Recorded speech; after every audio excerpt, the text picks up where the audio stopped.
یہ تو زمانہ جاہلیت کی منظر کشی تھی کہ وہ بچیوں کو زندہ درگور کرتے تھے، اور زمانہ جاہلیت جدیدہ جس میں آج ہم آپ جی رہے ہیں وہ زندہ درگور کرتے تھے اور یہ ابارشن کروا کے بچیوں کو قتل کر دیتے ہیں۔ وہ زندہ درگور کرتے تھے اور یہ بچیوں کو پیدائش پر گولیاں مار دیتے ہیں۔ وہ زندہ درگور کرتے تھے اور یہ بچیوں کی پیدائش پر عورتوں کو طلاق دے دیتے ہیں۔ وہ بچیوں کو زندہ درگور کرتے تھے اور یہ بچیوں کی پیدائش پر عورت کو بھی قتل کر دیتے ہیں۔ تو بتائیے کیا فرق رہا کافروں میں اور مسلمانوں میں، زمانہ جاہلیت قدیمہ میں اور جاہلیت جدیدہ میں؟ نبی پاک صلی اللہ علیہ وسلم نے ارشاد فرمایا، جب کسی کے ہاں بیٹی پیدا ہوتی ہے تو اللہ اس کے ساتھ ایک فرشتہ پیدا کرتا ہے جو والدین کے گناہوں پر استغفار کرتا رہتا ہے جب تک وہ بچی زندہ رہتی ہے۔ ماں باپ سے گناہ ہوتے رہتے ہیں اور ان کو استغفار کی توفیق نہیں ملتی، تو بیٹی کی پیدائش پر پیدا کیے جانے والا فرشتہ والدین کی طرف سے استغفار کرتا رہتا ہے کہ اے اللہ ماں سے یہ گناہ ہوا اس کو معاف کر دے، اے اللہ باپ سے یہ گناہ ہوا اس کو معاف کر دے۔ تو بیٹی انسان کی زندگی بھر کے گناہوں کو معاف کروانے کا ذریعہ ہے۔ خدا نخواستہ وہ طلاق یافتہ بن کے واپس آ جاتی ہے اور اپنی بیٹی کو کچھ سنبھالتا ہے، سینے سے لگاتا ہے اور دوبارہ اس کو محبت پیار دیتا ہے، تو آپ علیہ الصلوۃ والسلام نے فرمایا یہ سب سے افضل ترین صدقہ کرنے والا ہے جو اپنی دوبارہ لوٹ آنے والی بیٹی کو سینے سے لگاتا ہے اور اس کی تربیت کرتا ہے اور اس پر خرچہ کرنے والا بنتا ہے۔ انتہائی علاقے صاحب احترام، برادران اسلام، پنجاب کے ایک شہر میاں والی میں ایک گھر میں بیٹی کی پیدائش ہوئی اور بدبخت باپ نے 7 دن کی معصوم بچی کو 5 گولیاں مار کر قتل کر دیا۔ انا للہ و انا الیہ راجعون۔ پستی کا کوئی حد سے گزر نہ دیکھے۔ اس معصوم کلی کی شہادت نے زمانہ جاہلیت کی یاد تازہ کر دی۔ ہم بچپن سے سنتے آ رہے ہیں اور قرآن کریم میں بھی اس حقیقت واقعہ کو بیان کیا گیا ہے کہ زمانہ جاہلیت کے لوگ نبی پاک علیہ الصلوۃ والسلام کی تشریف آوری سے پہلے بچیوں کی پیدائش کو بہت برا خیال کرتے تھے، اور جب کوئی بچی پیدا ہوتی تو اس کو زندہ درگور کر دیا کرتے تھے۔ قرآن کریم میں اس واقعے کو بیان کیا گیا ہے، وَإِذَا الْمَوْءُودَةُ سُئِلَتْ بِأَيِّ ذَنبٍ قُتِلَتْ، کہ جب زندہ درگور کی ہوئی بچی سے قیامت کے دن پوچھا جائے گا کہ تمہیں کس جرم کی پاداش میں قتل کیا گیا، تو زمانہ جاہلیت میں بچی کی پیدائش کو برا سمجھتے تھے۔ تو قرآن کریم نے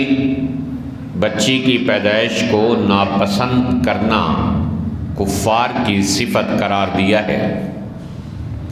چنانچہ ارشاد خداوندی ہے، وَإِذَا بُشِّرَ أَحَدُهُمْ بِالْأُنثَىٰ، کہ جب کافروں میں سے کسی ایک کو بچی کی پیدائش کی خوشخبری سنائی جاتی ہے تو ظل وجہہ مسودا، تو اس کا چہرہ کالا پڑ جاتا تھا، وہو کظیم، اور وہ غم اور غصے کے مارے بھر جاتا تھا، یتوارا من القوم، لوگوں سے چھپا چھپا پھرتا تھا کہ من سوء ما بشر بہ،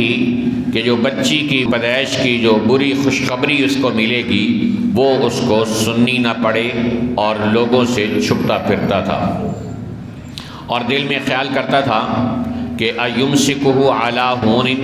ام یدسہ فی التراب، کہ اس کو ذلت کے ساتھ کلنگ کا ٹیکا بنا کر اپنے ساتھ زندہ رکھے یا اس بچی کو زندہ درگور کر دے، قبر میں دفن کر دے۔ تو قرآن کریم کی اس آیت سے معلوم ہوا کہ بچی کی پیدائش کو ناگوار سمجھنا اور اس پر افسردہ اور غمگین ہونا یہ کافروں کی صفت ہے، مسلمانوں کی عادت نہیں۔ اور اس قتل کرنے کی وجہ کیا ہوتی تھی؟ اس کی 2 وجہ بیان کی جاتی ہیں۔ نمبر 1 کہ صرف اپنی انا کی خاطر وہ معصوم کلیوں کو مسلتے اور بچیوں کو زندہ درگور کرتے تھے کہ کل کو کوئی ہمارا داماد نہ بنے، اور دوسرا قتل کرنے کی وجہ غربت اور فقر و فاقہ تھی کہ ہم ان کو کہاں سے کھلانے والے بنیں گے۔ تو اللہ کے رسول صلی اللہ علیہ وسلم اور قرآن نے ان دونوں باتوں کا جواب دیا کہ لا تقتلوا اولادکم خشیۃ املاق۔ قرآن کہتا ہے کہ اپنی اولاد کو غربت کے ڈر سے قتل مت کرو۔ کہنا تو یہ تھا کہ تمہیں بھی رزق ہم دیتے ہیں اور ان آنے والی بچوں کو بھی رزق ہم دیتے ہیں، لیکن اللہ فرما رہے ہیں نحن نرزقہم وإیاکم، یہ جو آنے والی اولاد ہے اس کو بھی رزق ہم دیں گے اور تمہیں بھی تو ہم دے رہے ہیں۔ تو یہ جو رزق کا ہے پالن ہار تو اللہ ہے، وہ یتیم بچے جن کے ماں باپ دونوں فوت ہو جاتے ہیں وہ بھی تو پل جاتے ہیں۔ کتنی مخلوقات اللہ کی ایسی ہیں کہ جن کے ماں باپ دنیا میں نہیں رہتے پھر بھی وہ پل جاتے ہیں۔ تو اللہ رب العالمین ہے، پروردگار پالن ہار وہ ہے، لہذا یہ سوچ کر اولاد کو قتل کرنا کہ ان کو کھلائیں گے کہاں سے،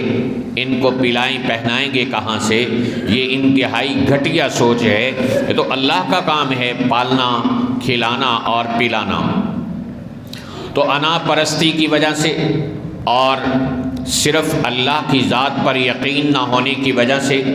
اپنی بچیوں کو زندہ درگور کر دینے کی اللہ تعالیٰ نے تردید فرمائی، اور اس کی تردید فرما کر بتایا کہ یہ غلط طریقہ کار ہے کہ جس کی وجہ سے تم بچوں کو اور بچیوں کو قتل کرتے ہو۔ ایک صاحب مسلمان ہوئے اور کہنے لگے یا رسول اللہ صلی اللہ علیہ وسلم کہ انی لا اجد حلاوت الاسلام، کہ میں جب سے مسلمان ہوا ہوں مجھے اسلام کی حلاوت اور مٹھاس نصیب نہیں ہو رہی۔ تو آپ علیہ الصلوۃ والسلام نے فرمایا کیوں؟ اس نے کہا یا رسول اللہ صلی اللہ علیہ وسلم مسئلہ یہ ہے کہ ایک دفعہ میری بیوی حاملہ تھی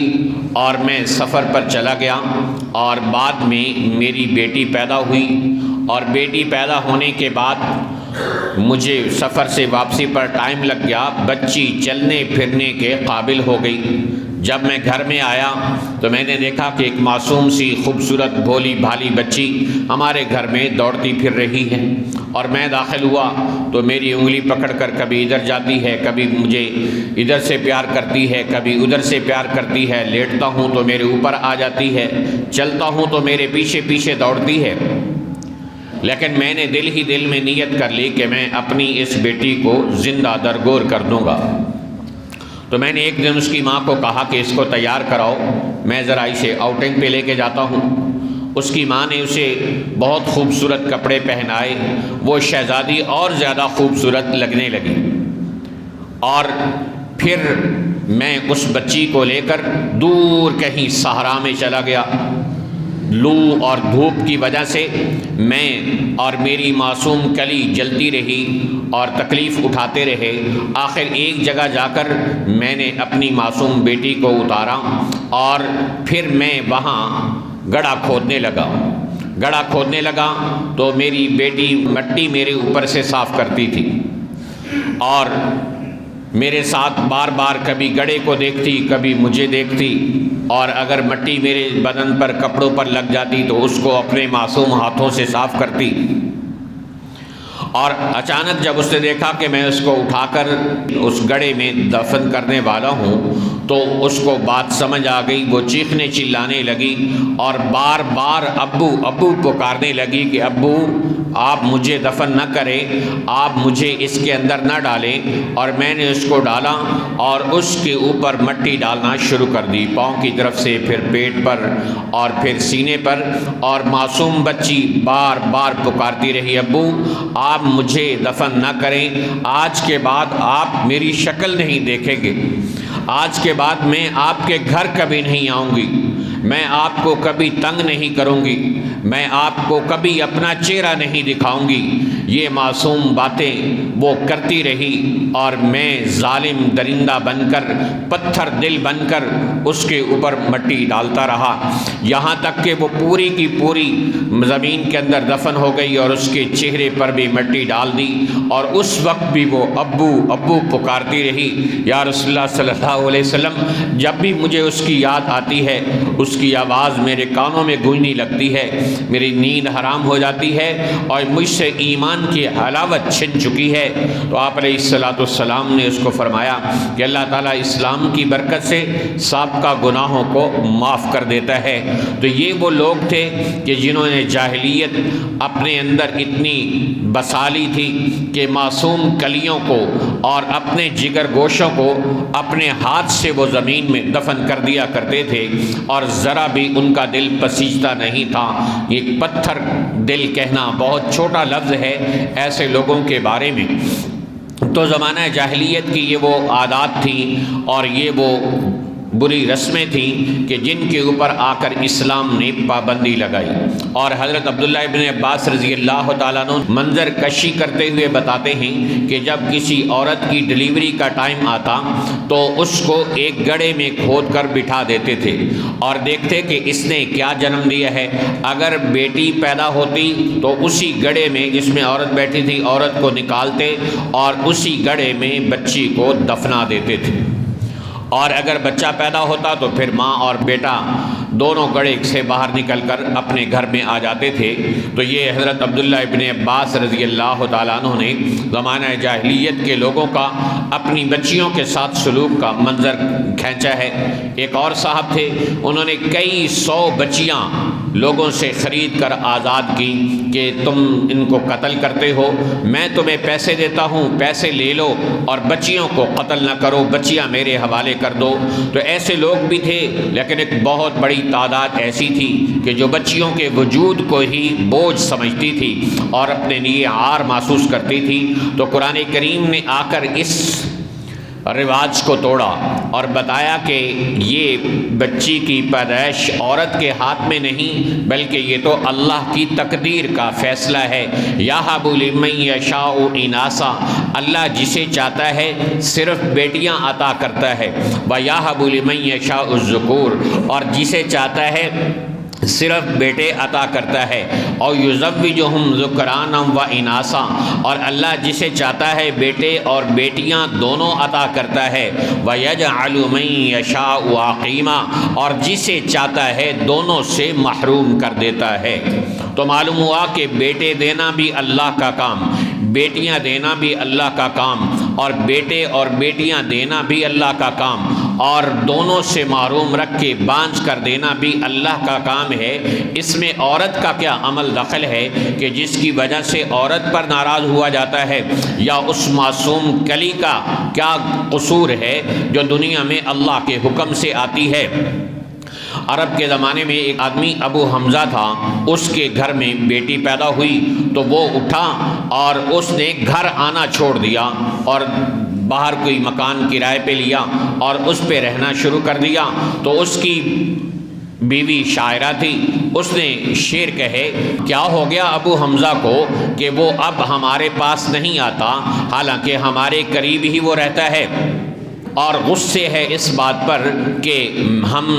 نے بیٹے کو کیوں جنم نہیں دیا۔ اور آگے اس عرب عورت نے کیا خوبصورت کہا کہ ہم عورتوں کی مثال تو ایک کھیتی کی طرح ہے، کھیتی میں جو بویا جاتا ہے کھیتی نے تو وہ اگانا ہوتا ہے، تو اس میں جو مرد بیجتا ہے اللہ کی تقدیر جو فیصلہ کرتی ہے وہی پیدا ہونا ہوتا ہے، اس میں عورت کا یا معصوم بچی کا تو کوئی عمل دخل نہیں ہوتا کہ جس کی وجہ سے بچی کو یا اس کی والدہ کو قصوروار قرار دیا جائے۔ لوگ غصے ہوتے ہیں عورت پر کہ بیٹی کیوں پیدا ہوئی، ڈاکٹر تو یہ کہتے ہیں کہ مذکر اور مؤنث یعنی بیٹے کی پیدائش کا تعلق تو مرد کے نطفے کے ساتھ ہے، مرد کے نطفے کے ساتھ اگر وہ پیدا ہوگا تو بچہ پیدا ہوگا اور اسی کے نطفے کی وجہ سے بیٹی پیدا ہوگی۔ اگر اس میڈیکلی نقطہ نظر سے بھی دیکھا جائے تو پھر بھی قصوروار عورت نہیں بنتی، اللہ کا فیصلہ جس کے لیے ایک مسلمان کو سر تسلیم خم کرنا چاہیے۔ تو اس لیے اس بات پر ایمان رکھنا کہ کسی عورت کی ہاتھ میں یہ نہیں ہے کہ وہ بچہ پیدا کرے یا بچی پیدا کرے۔ اللہ نے قرآن میں دو ٹوک کہہ دیا کہ بیٹی دینا اور بیٹا دینا یہ صرف اور صرف اللہ کا فیصلہ ہے کہ کس کو کیا عطا کرتا ہے۔ یہ تو زمانہ جاہلیت کی منظر کشی تھی کہ وہ بچیوں کو زندہ درگور کرتے تھے، اور زمانہ جاہلیت جدیدہ جس میں آج ہم آپ جی رہے ہیں وہ زندہ درگور کرتے تھے اور یہ ابارشن کروا کے بچیوں کو قتل کر دیتے ہیں۔ وہ زندہ درگور کرتے تھے اور یہ بچیوں کو پیدائش پر گولیاں مار دیتے ہیں۔ وہ زندہ درگور کرتے تھے اور یہ بچیوں کی پیدائش پر عورتوں کو طلاق دے دیتے ہیں۔ وہ بچیوں کو زندہ درگور کرتے تھے اور یہ بچیوں کی پیدائش پر عورت کو بھی قتل کر دیتے ہیں۔ تو بتائیے کیا فرق رہا کافروں میں اور مسلمانوں میں، زمانہ جاہلیت قدیمہ میں اور جاہلیت جدیدہ میں؟ خلاصہ ہے کہ بچیوں کا وجود ان کو بھی ناقابل برداشت تھا، وہ بھی اپنے لیے اسے انا کا مسئلہ سمجھتے تھے، بیٹیوں کی پیدائش کو آر سمجھتے تھے، اور آج کی مسلمان نسل بھی بیٹی کی پیدائش کو آر سمجھ رہی ہے اور بیٹی کی پیدائش کو بوجھ سمجھ رہی ہے، اور بیٹی کی پیدائش کو انا کا مسئلہ بنا کر کبھی بچی کے سینے میں گولیاں، کبھی بچی کی ماں کے سینے میں گولیاں، کبھی ابارشن کے ذریعے سے قتل، اور کبھی اسقاط حمل کروا کے قتل، اور کبھی طلاق دے کر معصوم بچی کی پیدائش پر ناگواری کا اظہار کرنے والے یہ کیوں نہیں جانتے کہ ایک اللہ قیامت کے دن فیصلہ کرے گا؟ قیامت کے دن سارے لوگ آئیں گے اور اپنے اپنے جرموں کو لے کر، تو اس وقت میں بچیوں کو زندہ درگور کرنے والے اور بچیوں کی پیدائش پر ان کے معصوم سینوں میں گولیاں اتارنے والے اور بچیوں کی پیدائش پر اپنی بیویوں کو طلاق دینے والے یہ بدبخت بھی اللہ کی بارگاہ میں حاضر ہوں گے، اور اس وقت اللہ حساب چکتا کر کے بتائے گا کہ میں کس طرح معصوم بچی کا آج تمہیں حساب لے کے بتاؤں گا۔ ان یوم الفصل کان میقاتا، اللہ کہتا ہے ایک دن فیصلے کا مقرر ہے، لا یظلم ربک احدا، اس دن تیرا رب کسی پر کوئی ظلم نہیں ہونے دے گا۔ تو جس نے دنیا میں یہ ظلم کیے ہوں گے ان کو قیامت کے دن اپنا بدلہ چکانا ہی ہوگا۔ امام احمد بن حنبل رحمۃ اللہ علیہ کے بیٹے کے ہاں بیٹی پیدا ہوئی تو چل کر گئے اور کہا بیٹا مبارک ہو، الانبیاء کانوا ابناء بنات، نہ انبیاء بیٹیوں کے باپ تھے۔ اور ایک صاحب کہتے ہیں کہ میرے ہاں لگاتار 1 2 3 4 5 6 7 بیٹیاں پیدا ہوئیں۔ ہر بیٹی کی پیدائش پر امام احمد بن حنبل میرے گھر میں آتے اور کہتے کہ سنو، الانبیاء ابناء بنات، انبیاء بیٹیوں کے باپ تھے۔ تو اللہ تعالیٰ نے جہاں قرآن میں بیٹے اور بیٹیاں دینے کا ذکر کیا ہے وہاں شان دیکھی اللہ کی کہ اللہ نے کہا یہب لمن یشاء اناثا، اللہ جسے چاہتا ہے بیٹیاں دیتا ہے اور جسے چاہتا ہے بیٹے دیتا ہے۔ تو اس میں اللہ نے بیٹیوں کی شان کو بیان کرنے کے لیے ان کو پہلے کیا کہ اللہ بیٹیاں بھی اللہ دیتا ہے اور بیٹے بھی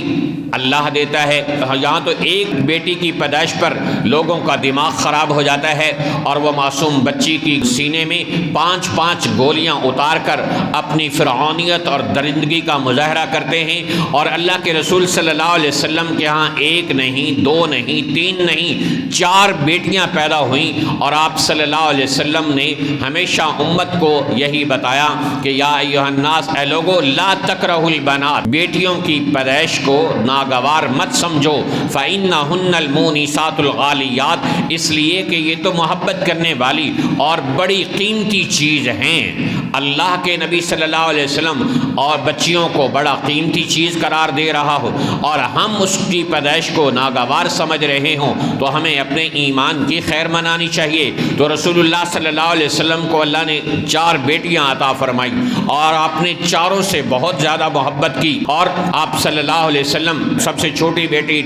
جو آپ کی لاڈلی بیٹی تھی ان سے بہت زیادہ محبت کرتے تھے۔ ایک ہم ہیں کہ جن کو بچیوں کا دنیا میں آنا بھی گوارا نہیں، ایک رسول اللہ صلی اللہ علیہ وسلم ہیں کہ جن کی صاحبزادی اور بیٹی گھر میں آتی ہے، آپ صلی اللہ علیہ وسلم اٹھ کھڑے ہوتے اور ان کا بوسہ لیتے اور ان کو اپنے ساتھ بٹھایا کرتے تھے۔ کیا حضور علیہ السلام کا کلمہ پڑھنے والوں کو یہ باتیں معلوم نہیں کہ حضور صلی اللہ علیہ وسلم اپنی بیٹیوں سے کتنی محبت کرتے تھے؟ آپ نے اپنی بیٹی کو جنت کی عورتوں کی سردار قرار دیا۔ فاطمہ تو سیدۃ نساء اہل الجنہ، فاطمہ جنت کی عورتوں کی سردار ہے۔ آپ نے اپنی بیٹی کو جگر کا ٹکڑا قرار دیا۔ ارشاد فرمایا فاطمہ تو بضعۃ منی فمن اغضبها فقد اغضبنی، کہ فاطمہ میرے جگر کا ٹکڑا ہے، جس نے اس کو ناراض کیا اس نے مجھے ناراض کیا۔ تو رسول اللہ صلی اللہ علیہ وسلم کا اپنی بیٹیوں کے ساتھ اس نے سلوک امت کے لیے